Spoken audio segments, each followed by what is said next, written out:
Hi guys, we're doing another topic for you today, and this one, actually a bit of a shout out, really, a bit of a shout out. We've just completed a weekend away for the marriage preparation course that we hosted, and shout out to the guys that were there, and it triggered something in us.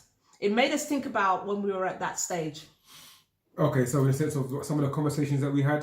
No, not specific to anyone particularly. Yeah, that was there, but the stage where, being around all the couples that were engaged or dating and considering whether this person was the one for them, and just being around that group of people, which is always refreshing, I find anyway, and it reignites something in me. But I think coming at it from a different angle, that whole...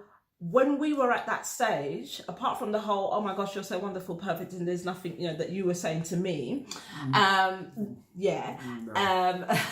it was those kind of like, yeah, but what if? The thought processes and fears, anxieties. The things that had already highlighted themselves, that we began to wonder, but what if that never changes? Or can I live the rest of my life with that thing? Yep. Or how much of a problem is it? Yep. So we kind of decided to do a video based on three question marks that were in our minds towards each other. Free from you, free from me. That were spoken and unspoken, that influenced our responses and behaviours. Yeah. Some of your attitudes, some of my attitudes to stuff. I don't have No, attitudes, definitely attitudes, 100%. Yeah. Okay. And not how we work through them, but obviously that got eliminated or faith kicked in or accepted. Yeah, that's right. That's who you are. So 100%. So I think you should. I know for me, one of mine was acceptance. Acceptance of what? Yeah. What do you mean acceptance? That leads me nicely into my first one. No, I don't think it. Yeah, you sure? Yes. Acceptance. Yeah. Okay, right. I just have to accept. I'll just settle for this then. Yeah. Yeah. No. Totally, it was. All right, let's see, because I can't see anything that you would have just accepted. In that sense, so. Because of who I am or because of who you are? Bit of both, really. Okay, so my first one is your gold tooth. Huh? You still got it, so I've had to accept it. That should have been the issue in the first place. No, I seriously had issues about it. So what issues did you have? I did. I just... For everything about you... Yeah. That was one of the things I just thought, if only he didn't have... No, I'm not here to boost you. No, I'm not here to You've got to give content. You've got to give context. Don't worry. That was the one thing that I thought, really? So you're a detail person. No detail? No? Okay. So that's fine. All right, so we'll go tooth, yeah? So then, okay, how did you work through that then? What was your... Still working for it. You're still dealing with it, yeah? To be, all right, in all honesty, I don't even see it anymore. Okay. I don't. But when we first met, I think for me, it's what it represented. And of course, you were, 27 when we met? So, but then in my mind, it's like as time went on, I just thought, really, I go to seriously still, you're not, unless you fall into certain categories, one of them being some kind of famous hip hop artist from, Compton. Why would you ever go to You never like hip hop, so why are you talking about hip hop from Compton? What do you know about hip hop? I think that's the thing, because I don't like hip hop, the whole go-to thing represented that for me, and it kind of like, it was more of a dig at me than I guess if I did, and I was cool with it. So for me, that was it, and what it said about the person, although clearly that wasn't the case because of who you are. I knew my mum would have issues with it. Okay, because I'm like her. So maybe that was your thing. It was like, what will my mum say? What my mum's view? I don't remember that being my thought. I don't remember that actual. What would my mum say about it? But I knew when it came time to introduce you. Now my mum lives overseas, so it was going to be like phone conversations, Skype calls, and of course when she came over. And Rob and I, as you're probably well aware now, we dated for 11 months and then we were married, and so it was all pretty quick. So the first time Rob physically met my mum was when we picked her up from the airport when she flew over for the wedding, 2 weeks before the wedding. That's your first actual meeting face to face. But of course they'd spoken on the phone, and my mum loves Rob instantly. But I wasn't wrong, because my cousin sent a picture of myself and Rob over to my mum in the early stages of us dating, and it's a picture of you smiling, obviously, and she saw the gold tooth and she asked me, are you going to have it changed or removed before the wedding? Imagine the picture was me looking slick, in a tuxedo, That's bow it. tie, Yeah. everything. Yeah. And mum's asking about my gold tooth. That's all she's seeing. Like mother, like daughter, eh? Yeah. Doesn't fall far from the tree. And you explain to her that it's not an accessory, it's not a fashion. And that's the thing. I found myself saying, Mom, it's not like it's a clip-on. And I'm saying it to her as if, why would you even think that? Where obviously I had thought that myself. See? Yeah. But we got through that. We overcame. Yeah. Definitely. Yeah, I've accepted it. Well, I don't know about that. I don't know yeah. how I could not accept it. You had no choice. There was no option. Really, Something could happen to you in your sleep when you wake up with no gold tooth. Yes. But yeah. And then, years down the line, I ended up with my own gold tooth. Oh, see? Yeah, which I don't have anymore, but there was a time when I had an issue at one of my back teeth, and the dentist explained that because of the material that it's made from, gold or whatever, my only solution at the time was to have a gold tooth, and I ended up having one. And I thought it's okay because it's at the back, but then when I laughed or really smiled, it was like a little bling. You could see it at the back, and oh my gosh. It's good. Rob, it's good for love you. that. It's good for you. I think I saw this development in you that season of your life. It's not broccoli. No, there was a development. There was I saw you change for the better. Yeah, okay. So, onto my one. My first, I suppose, question mark. Again, as we were getting to know each other, which was about you as a lovely, wonderful woman that you are. Where are we going with this? No, we're not going too far. Had a comment or an observation on everything. And I think that was a challenge for me, a question mark, because I think everything, when I mean everything, I mean politics, football, my gold tooth clearly, what I'm wearing, where I'm going, how I communicate, the sun shining on this day, Babes. Everything. And I think that was, it was, first of all, I think was something that I appreciated about you, I valued. Yeah. Definitely, because I think that's how our conversations and dialogue went, which was good. But I suppose after a few months, I'm like, okay, is this going to kind of slow down a little bit now that you know me a bit more? And I'm thinking, obviously, how long is this going to last? How long is these views and opinions about everything going to continue? So for me, it wasn't a major, but in the back of my mind, I was like, okay, this is interesting. Okay. Yeah, so that was something that was really kind of, wasn't a major, but it was something definitely that made me think and question myself as well. Me being the person that I am, about, okay, is it me? Obviously, like I always say, growing up in an environment as the youngest, in a female environment, the only boy in an all-female environment as well, everybody had a view about everything that I did, positive or negative. My mum, my sisters, my cousins, that kind of stuff. So was it that aspect of it that was grating me a little bit? But we're working through it. What hang on? You started off speaking in past tense. You're saying it's still no, but there. it's still there, definitely, 100%. Yeah. It's still there. I think the thing is, I can't even begin to deny it. That's me totally. Yeah. So I think that, it's kind of, we're still working through it. And is it annoying though? Oh my gosh, you paused. Yeah. That means yes. No, it's not annoying. It's like this. That's how I can explain it. There's times when it's like, yeah, cool, I appreciate it. There's other times where about 7 a.m. Well, I'll just give you that look, innit? You know, if you chat too much now, I'll just give you that look, and you know. You either give me the look or you just stay silent. Yeah, and you know what time it is. Not time, isn't it? You know that, well, you know what time it is. Yeah, that's it. Yeah, it says, okay, so that was my first one. Right. My second one. My second one, I think in fact, the biggest issue I had really was the music. Okay. Yeah, Rob used to listen to, as we've already said, I don't really like hip hop, and you used to listen to it maybe was it hardcore? No, I don't think so. I felt hardcore to me. And the situation at the time was we both had our own cars, and we would meet up at places and then jump in each other's car to go out and do something together, or after church we'd leave one car in the car park and go off and do stuff. And Rob's car was nicer than mine, it was newer than mine, and so I preferred to be in his car, but then the consequence was the music. Okay. So when I'm in my car, I can control what music I play. When I go into your car, I can't control the music that you're going to play. And so as soon as he would turn on the engine, the music would kick in. I was like, oh my gosh. But the thing is, it wasn't all the time. I don't think it was all the time. I think there's times when there'll be rap music, and there's times when there'll be other stuff on. But the one time that it was, but the one times or the times that it wasn't, it was always an issue for you. Yeah. And it was either, although you said it was different, it would either be rap, hip hop, it would be bashment, or it would be like borderline sort of garage house type jungle-ish type. Boom, boom. It was boom, boom, boom all the time. The only time it wasn't was the Rice and Peas selection. And the thing is, the Rice and Peas selection, I liked it, but it reminded me of days gone by that I clearly didn't want to be reminded of. No, but it did, okay. Of the raving days, yeah. And just to clarify, Rice and Peas selection, what do you mean by that? The slow jams, the old school slow jams. But no, but there's different. Slow jams is very different. Slow jams is very different to Rice and Peas selection. Is it? Yeah, trust me. This is a bit of music. Hold on. In your world, differentiate between the two for me. The slow jams is very much like kind of the equivalent to Netflix and chill. Kind of you're going somewhere. You're going in that direction. Then kind of sweet boy choreography. All right, yeah, we get it. Bust the shirt open, that kind of stuff.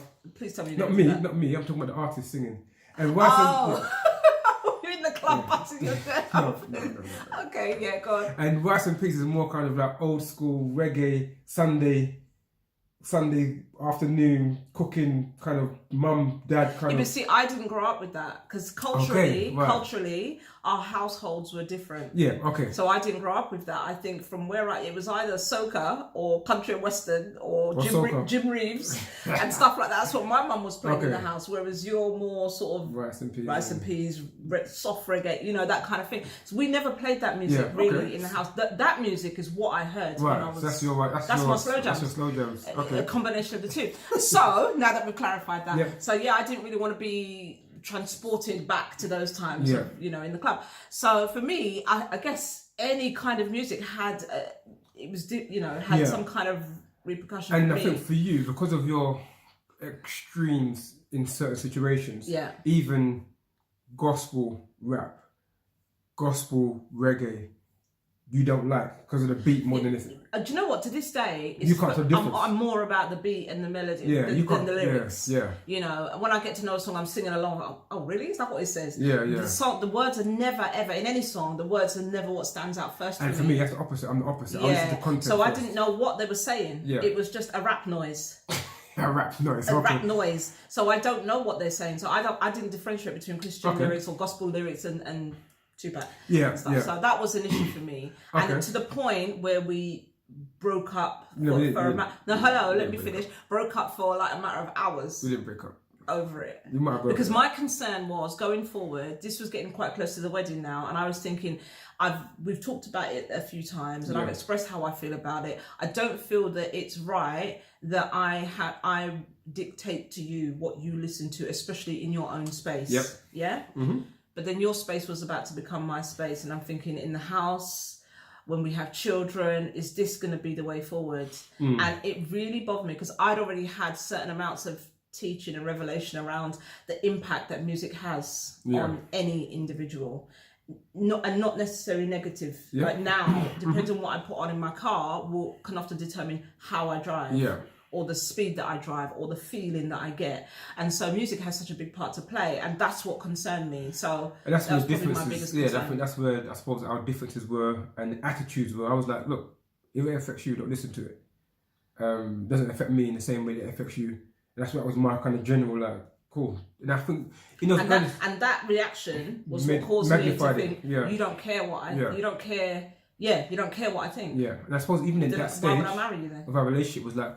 Okay, I suppose with their opinions as well. So it was like a combination of so many factors that maybe like, you've got an opinion about the music. Even when you're not with me, you're kind of trying to influence me not to listen to certain music. And I suppose that's where, the resistance came in. Yeah. And the clashes. Even though it was great and we were planning for our future, there was still those things that I'm like, am I going to have to deal with this for the rest of my... It goes back to my first question. And I was thinking the same thing. Yeah, so... See? So... Okay, so then my next question mark was around our age gap. Okay. So some of you may not know that Sonia's about 15 years and 5 months older than me. 15 years. Yeah? 15 years. 15 years. What, no? What are you saying? Quick maths, no? All right. Your maths is not quick, it's not good. Sonia was 4 years and 8 months or something like that. Is it that? Yeah. Oh, see, I got it right. Older than me. And I think at that time, even though obviously it doesn't show, obviously my wife is looking fresh and young. What about her? Is that great? I've had grey hair since I was 25. You've actually got a grey eyelash as well. This is how I do things. It's a sign. See, Yeah. when your wisdom goes to your eyes, that means your vision is And clear. the thing is, because of your complexion, it stands out more. I love it. But I love it too. Yeah, it I love could it too. make you look, yeah. Yeah. So I think that was a not an issue, but a question mark. I'm thinking, okay, when we get older and I'm 60 and you're 65, is she gonna look beat down when I'm still? No, I'm just confession.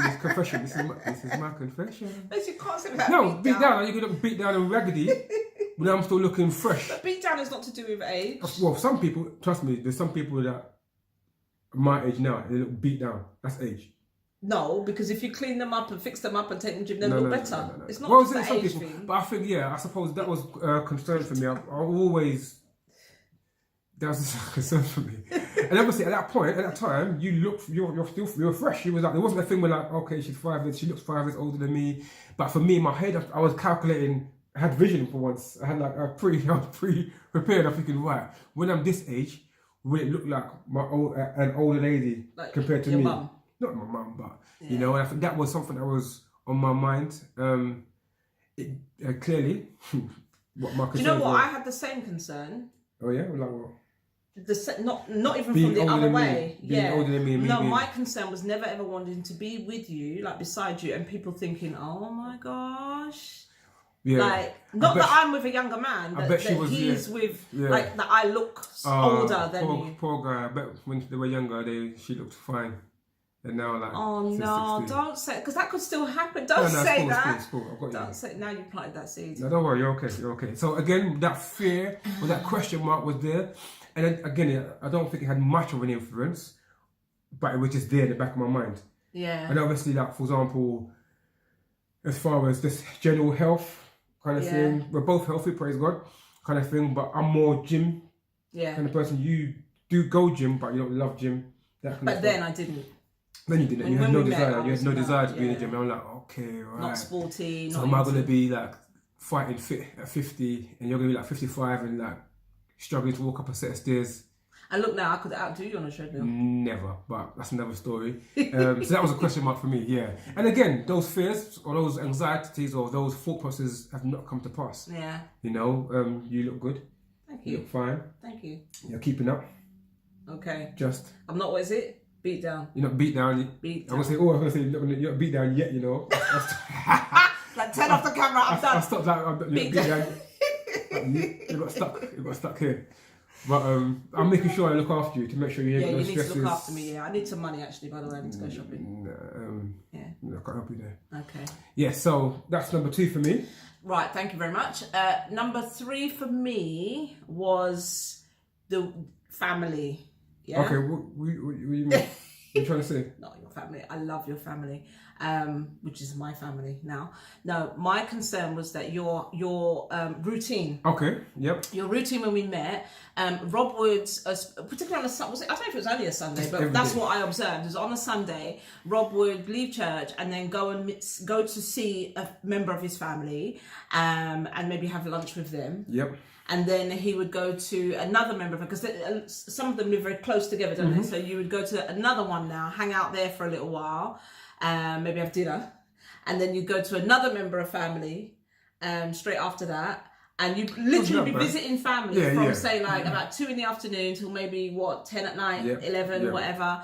And then go home. And I remember thinking, that's wonderful, and I love a man that loves his family and you're looking out for them, and you are like the man, the boy, the male, because there's so many females in your family, and it's wonderful, and I do love that. But I looked at what our life would look like, and would it mean me and the children and whatever having to do this every Sunday, where part of me was looking forward to having our own family, where we, after church on a Sunday, we would come home and eat and relax and, you know, catch a movie, have a little afternoon nap on the sofa, whatever, and do all that kind of thing. And because Rob was you're a real creature of habit, so he was adamant, this is what I do. And we didn't actually have a conversation. I think in my mind, I was just observing it and thinking, oh. Did you pray about it? If I say yes, it's going to sound like I prayed for it to stop. No. And it has kind of stopped. So it's like, I was at fault. No, I don't think I did pray about it. I knew there was something. Your fault. I came between you and your family. That's it, man. Cuz family.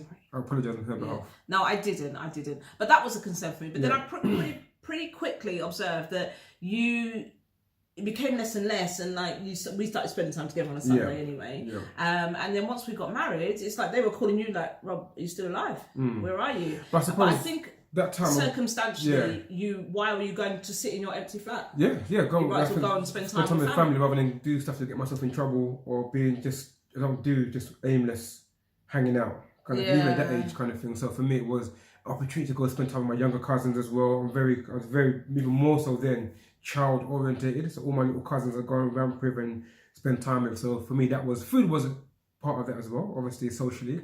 But going to see my family was important for me.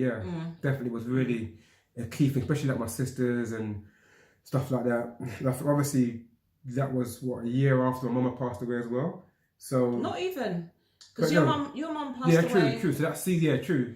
I think when we got married, the switch. Oh yeah, when we got married, so it was before almost that, a so year. that was even more so highlighted, kind of making sure that we maintained our relationships with my siblings and that kind of stuff as well, pulling together because your mum would have been the hub, right? Always, so definitely. So there's a big gap. See, now I feel bad for thinking that. So I've got. No, you're supposed to say it's okay, baby. I forgive you. No, it wasn't this. I forgive you. Forgiveness is good grace.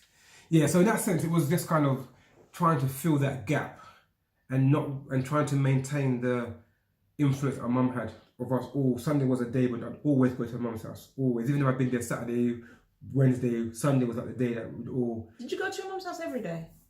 Nah, just because of work and stuff like that. But quite regular. Like it would be odd for me not to speak to or see my mum every day. Or every other day, definitely. Okay. Or she'd be calling me like, just checking you're alive. I said, I'm cool, mum. All right, bye. She put the phone down. Yeah. So my number 3. Oh. That was your See, it's gone so quickly. You can't. I thought remember. you'd done 3. Okay. No, not 3. All right. So my number 3 was my wife is a planner. Always has been, always will be. Which is love, which is great. Helps me loads, and I wouldn't be doing half the stuff we're doing now, or what I'm doing now, if it wasn't for your organisation skills. However, my wife is slightly controlling. Slightly? Slightly. I'm just trying to be nice for the camera. Just be honest. Okay, my wife is very controlling. Sometimes extremely controlling. And in a sense of her environment, and the things that influence and impact her, and us as well, obviously, and the family. And I think at the early stages, I was like, okay, so you've got an opinion on stuff and whatever, and you're trying, and for me, that independent side of things in me was like, you're not going to be controlling me. You can control, that's the whole thing with the music in the car, thinking, right, when you're in your car, do your thing. I get that. But when I'm in my car and I'm doing my thing, don't come in my lane. Kind of thing. That's so rude. That's just true. I'm just keeping it real. Don't come in my lane. Don't come in my lane. Do your thing, I do my thing. And we're coming together, and is that thing cool? But it was just like in my mindset, and because of independence, myself, obviously living by myself for a good few years, again, where I've come from a young age, not having that freedom to do what I want to do because of my age, and because my sister was 4 years older than me, my other sister was older as well, so I also them being independent. And when my mum was working, when I'd come home from school, my sisters were the authority, so they were very much, right, do this, like, no, do this, or there's consequences. So it was very much, I was confined until I became of the age where I could do my own thing. So I wasn't about to go back into a scenario, or I had question marks about going back into a scenario. I've got this lady in my life who's now trying to influence and shape, not control, but influence and shape my habits and things that I do and I like to do, like even like football. The issue with football, that kind of stuff. Come on, the football was all consuming. That I keep telling you, if it wasn't for football, you know? What? God say. No, I'm going to try and say something. Rob says that I have to thank football for his physique. Well, I'm just saying, that was enjoyable, but it was physical fitness and kept me trim, you get me? So, in that sense, that was not a massive question mark, but enough of a question mark for me to be like, okay, let's keep an eye on this. And obviously, a lot of our arguments and stuff would have been around that kind of stuff, situations where you've got your view, I've got my view, and I'm like, no, you're not. I think the combination of the controlling and the opinions, definitely, was like overriding. And I think overall, even up to for the time of our engagement and our before we got married, the overarching question mark, even though God had confirmed that you were my wife and God had done signs and wonders and loads of breakthrough in that short period of time. My thing was, and I think a lot of guys have this thing where no matter how much you love the person or whatever, this is for the rest of my life. When we do the video, can we put some sound effects in that bit when I say that? No. Like, can it echo? Can it echo like, this is for the rest of my life, life. That's what I thought. Like, this is like big. This is the rest of your life. But nobody was forcing you, you know. No. You had options. Yeah, but You still, do have options. the commitment, I was fully committed. There was no ifs or buts. But still, even after marriage, I'm like, this is for the rest of my life. And that's alien to me. I think alien to most people, but it was like, so combined. You know, you had choices, right? Of course I had choices. I love the choices. Oh, I'm joking. But in that sense, it was still like, I loved you, God had spoken. It was like amazing. Our journey in that 11 months, 12 months was like, wow. But it was still the physical side of things, or maybe the flesh. The was resistance. Like, this is for the rest of my life. So what you could have done is just succumb to the whole thing and just let me do my thing. I didn't know. No, that's not. No. I don't do my own thing. No, but yeah, that was a massive thing. I think for a lot of, I'm sure women have the same thing. I'm sure. But, I'm sure everyone does. Yeah, definitely. Yeah, but the thing is, I know that mine is extreme in the sense. But can I just defend myself a little bit here? No, it's not about defending. You can share your opinion. No, I have to defend myself. Okay. I am controlling. I really am. I recognise that, and I don't deny it. And I'm not even. I don't wish I wasn't, if that makes sense. But my thing is, I want to control me, and that obviously overflows to Rob, the children, things around me. And that stems from my past and my background of not having control of what was going on around me, seeing things falling apart, seeing things taking place that I prefer they weren't taking place. And then even growing into my adolescent years and in my adult years of discovering where I then began to have more control because I was independent from 18. Yeah. I was then discovering things around my family and friendships and things that had occurred in my childhood, but I was only discovering it in my adulthood. And that almost made me want to control what happened to me even more. So in trying to control me and my circumstances and my situation and not allowing anybody to impact me in such a way that it would affect my life on a bigger scale. So for example, not losing my home or not having food in the because I've given someone else control of my finances, or do you know that kind of thing, or someone just like coming home from work and finding the doors, the locks changed. None of that was ever going to happen to me, and so to prevent that, I guess I went on this tangent of control. And I think combine that with the planning. It's like I want to see things happen. I want to put things in place. I want to organize. I want to structure. I want to have order. It again portrays as controlling. Yeah. Cool. So. All right. So what we're saying is that having question marks is natural. Yes. It's normal. It's healthy. Yes. Because you can't go in situations blind. Yes. I think you have to kind of try to eliminate and talk some of this stuff through. And I suppose we can share now, I suppose, more so that some of the question marks that were there didn't come to fruition because we kind of made the effort. The worst case scenario, let's put it that way. Well, I don't know. You still have a go-to. I'm still controlling. Yeah, but I'm still 4 years and 8 months older than you.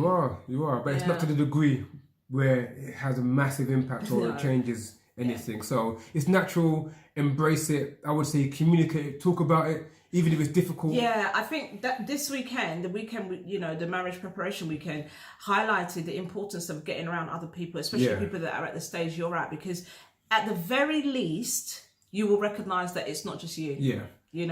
There's so many people having the same thoughts, same concerns, same fears, as well as the same excitement and the planning and all of that. You're not alone. And talk to somebody. Don't expose your business, but talk to someone about what might be going through your mind. Especially, I think, is it more for guys? I don't know. That kind of like, what if? What's that thing you call it? Like the what if syndrome. Like, she's amazing, but what if there's someone out there who has that thing as well? Yeah, but it probably is.